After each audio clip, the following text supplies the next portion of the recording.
ഓം ശാന്തി 18/2/2025. ഇന്നത്തെ മുരളിയുടെ main points. മധുരമായ കുട്ടികളെ, നിങ്ങളുടെ ഉത്തരവാദിത്വമാണ് ഓരോ വീട്ടിലും ബാബയുടെ സന്ദേശം കൊടുക്കുക എന്നത്. എങ്ങനെയായാലും യുക്തി രചിച്ച് ബാബയുടെ പരിചയം ഓരോരുത്തർക്കും തീർച്ചയായും കൊടുക്കണം. നമ്മൾ ബാബയുടെ കുട്ടികൾ ബാബയുടെ കർത്തവ്യത്തിൽ പങ്കാളിയാണ്. ബാബയുടെ ഉത്തരവാദിത്വം നിറവേറ്റുന്നവരാണ്. എന്ത് ആജ്ഞയാണോ തരുന്നത് അത് പാലിക്കുന്നവരാണ്. ഇന്ന് ബാബ ഓർമ്മിപ്പിക്കുകയാണ്, ലോകത്തിലെ ഓരോ വീട്ടിലും ബാബയുടെ സന്ദേശം നാം കൊടുക്കണം. എന്തു തന്നെ പരിതസ്ഥിതിയായാലും, എങ്ങനെയുള്ള നല്ല യുക്തി രചിച്ചാലും നാം ഓരോ വീട്ടിലും ബാബയുടെ പരിചയം തീർച്ചയായും കൊടുക്കണം. ലോകത്തിലുള്ള ഓരോ ആത്മാവിനും തന്റെ പിതാവായ പരമാത്മാവിന്റെ സന്ദേശത്തിനു മേൽ അധികാരമുണ്ട്. അവരത് സ്വീകരിക്കുമോ ഇല്ലയോ എന്നത് നാം നോക്കേണ്ടതില്ല. നാം തീർച്ചയായും എല്ലാവർക്കും ബാബയുടെ പരിചയം കൊടുക്കുക. ചോദ്യം: നിങ്ങൾ കുട്ടികൾക്ക് ഏത് കാര്യത്തിലാണ് താൽപര്യം ഉണ്ടായിരിക്കേണ്ടത്? ഉത്തരം: പുതിയ പോയിന്റ്സ് വരുമ്പോൾ അത് തന്റെ അടുക്കൽ നോട്ട് ചെയ്യുന്നതിനുള്ള താൽപര്യം ഉണ്ടായിരിക്കണം.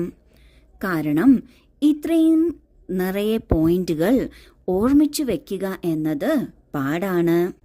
നോട്ട്സ് വെച്ച് പിന്നെ മറ്റുള്ളവർക്ക് പറഞ്ഞു കൊടുക്കണം. എന്നാൽ നോട്ട് എഴുതിയിട്ട് അത് നോട്ടിൽ തന്നെ വെച്ചിരിക്കരുത്. ഏത് കുട്ടികളാണോ നല്ല രീതിയിൽ മനസ്സിലാക്കുന്നത് അവർക്ക് നോട്ട്സ് എഴുതിയെടുക്കുന്നതിന് വളരെ താൽപര്യം ഉണ്ടായിരിക്കും. ഏറ്റവും ഉയർന്ന ബാബ നമ്മളെ ടീച്ചറായി പഠിപ്പിച്ചു തരികയാണ്. ഇത് സംഗമയുഗമാണ്.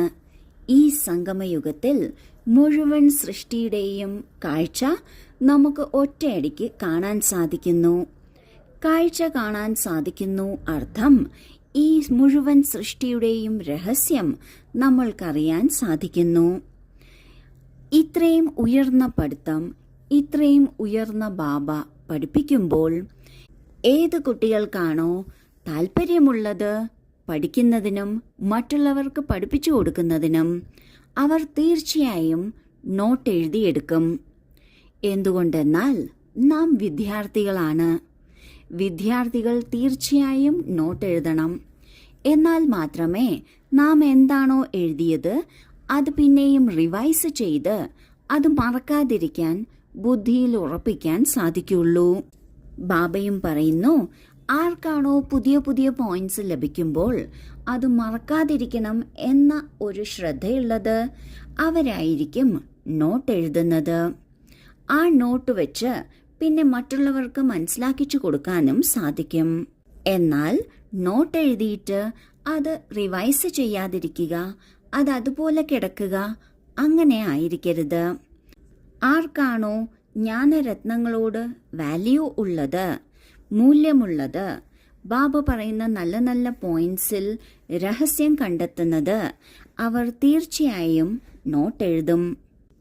ഗീതം: ലോകത്തിലുള്ളവർ ലക്ഷ്യം ശ്രമിച്ചാലും. ധാരണയ്ക്കുള്ള മുഖ്യസാരം: 1. സദാ സന്തോഷമുണ്ടായിരിക്കണം. നമ്മൾ സത്യധർമ്മത്തിന്റെ സ്ഥാപനയ്ക്ക് നിമിത്തമാണ്.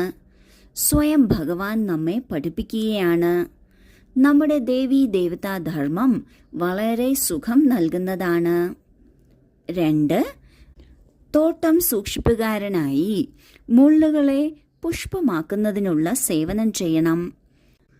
പൂർണമായി പാലിച്ച് പിന്നെ ബാബയുടെ മുന്നിൽ കൊണ്ടുവരണം. പരിശ്രമിക്കണം. ആദ്യത്തെ പോയിന്റിൽ ബാബ പറയുന്നു, നമ്മൾ സത്യധർമ്മത്തിന്റെ സ്ഥാപനയിൽ പങ്കാളിയാണ്, നിമിത്തമാണ്. സദാ ഈ ഒരു സന്തോഷം ഉണ്ടായിരിക്കണം. നമ്മെ പഠിപ്പിക്കുന്നത് സ്വയം ഭഗവാനാണ്. നമ്മൾ ഏത് ധർമ്മമാണോ സ്ഥാപിക്കുന്നത് അത് ദേവീ ദേവതാ ധർമ്മമാണ്. അത് വളരെ സുഖം നൽകുന്ന ധർമ്മമാണ്. രണ്ടാമത്തെ പോയിന്റിൽ ബാബ പറയുന്നു, നമ്മളെല്ലാവരും തോട്ടം സൂക്ഷിപ്പുകാരനാണ്. നമ്മളെല്ലാവരും നന്നായി പരിശ്രമിച്ച് പുതിയ പുതിയ പൂക്കൾ ഉണ്ടാക്കിയെടുക്കണം. മുള്ളുകളെ തന്നെയാണ് പൂക്കളായി മാറ്റേണ്ടത്. ഇങ്ങനെ മുള്ളുകളെ പൂക്കളാക്കുന്നതിന് സഹനശക്തിയും വേണം, ക്ഷമയും വേണം, അതുപോലെ ധൈര്യവും വേണം. അങ്ങനെ പല ഗുണങ്ങളും വേണം. എല്ലാ തരത്തിലും പരിപാലിച്ച് എന്നിട്ട് ബാബയുടെ മുന്നിൽ കൊണ്ടെത്തിക്കണം. പരിശ്രമം തീർച്ചയായും ചെയ്യണം. വരദാനം: പഴയ ദേഹത്തെയും ലോകത്തെയും മറക്കുന്ന ബാബ്ദാദയുടെ ഹൃദയ സിംഹാസനസ്ഥരായി ഭവിക്കട്ടെ. സംഗമയുഗത്തിലെ ശ്രേഷ്ഠാത്മാക്കളുടെ സ്ഥാനമാണ് ബാബയുടെ ഹൃദയ സിംഹാസനം. ഇങ്ങനെ ഒരു സിംഹാസനം മുഴുവൻ കൽപ്പത്തിലും ലഭിക്കുക സാധ്യമല്ല. വിശ്വരാജ്യത്തിന്റെ അല്ലെങ്കിൽ സംസ്ഥാനത്തിന്റെ രാജ്യത്തിന്റെ സിംഹാസനം ലഭിച്ചുകൊണ്ടിരിക്കും.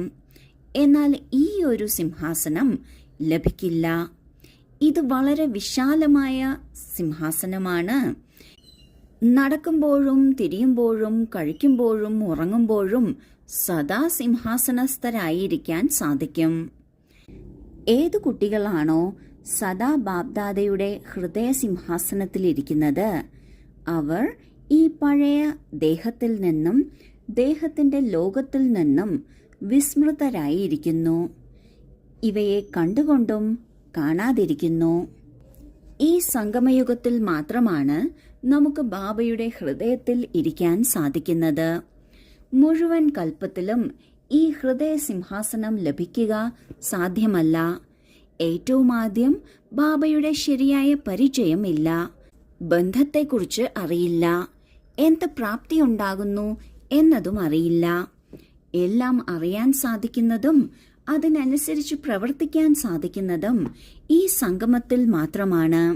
എന്ത് പ്രവൃത്തി ചെയ്തുകൊണ്ടും ബാബയുടെ ഹൃദയ സിംഹാസനത്തിൽ ഇരിക്കാൻ സാധിക്കും. ആരാണോ അങ്ങനെ ഹൃദയ സിംഹാസനത്തിൽ ഇരിക്കുന്നത്, അവർക്ക് ഈ ദേഹത്തിന്റെയോ അല്ലെങ്കിൽ ദേഹത്തിന്റെ ലോകത്തിന്റെയോ ആകർഷണം ഉണ്ടാകില്ല. അവർ ഇവയെല്ലാം കണ്ടുകൊണ്ടും കാണാതെയിരിക്കും. സ്ലോഗൻ: പരിധിയുള്ള പേര്, പെരുമ, പ്രശംസയുടെ പിന്നാലെ ഓടുക. അർത്ഥം: നിഴലിനു പിന്നാലെ ഓടുക എന്നാണ്. ഓം ശാന്തി.